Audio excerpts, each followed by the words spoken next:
চেরাগটি কষ্টেই ধোঁয়া উঠে এবং আলোর ঝলকানি হয়। ধোঁয়ার মধ্য থেকে এক সুন্দরী। তুমি আমাকে মুক্ত করেছো। এক গ্রামে রূপা নামে এক মেয়ে বাস করত। ছোটবেলাতেই তার মা বাবা মারা যায়। রূপা এক দুঃখী মেয়ে, যার জীবন শুধুই কষ্টে ভরা। একদিন রূপা নিজেই বলছিল, কখনো কি আমার এই কষ্টের দিন শেষ হবে না? রূপা খালি পেটে কাজ করে, দিন শেষে ক্লান্ত হয়ে ঘুমাতে যায়। একদিন সকালে কাঠ সংগ্রহ করতে গিয়ে রূপা গভীর জঙ্গলে পথ হারিয়ে ফেলে। কি এ কেমন জায়গা? এখন কিভাবে বাড়ি ফিরবো? হাঁটতে হাঁটতে হঠাৎ সে একটি মাটিতে আধা পোতা চেরাগ দেখে এবং তা তুলে নেয়। এটা তো দেখতে খুবই পুরনো। পরিষ্কার করে দেখি।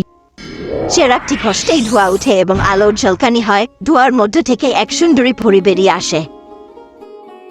পরী বলল, তুমি আমাকে মুক্ত করেছো। তুমি কি চাও তোমার 3টি ইচ্ছা পূরণ করব? রূপা বলে, প্রথমে চাই আমার গ্রামে যেন কেউ ক্ষুধার্ত না থাকে। তোমার ইচ্ছা পূরণ হলো। আর কি চাও? সবাই যেন সুখে থাকে এবং একে অপরকে সাহায্য করে। তোমার দ্বিতীয় ইচ্ছাও পূরণ হলো। আর তৃতীয়? আমাকে এমন শক্তি দাও যাতে আমি মানুষের জন্য ভালো কাজ করতে পারি, তাদেরকে সাহায্য করতে পারি।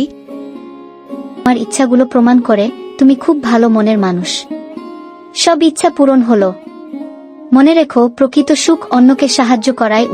ওই রূপার প্রথম ইচ্ছায় গ্রামের সবার জন্য খাবারের অভাব দূর হয়। দ্বিতীয় ইচ্ছায় সবাই সুখী হয়।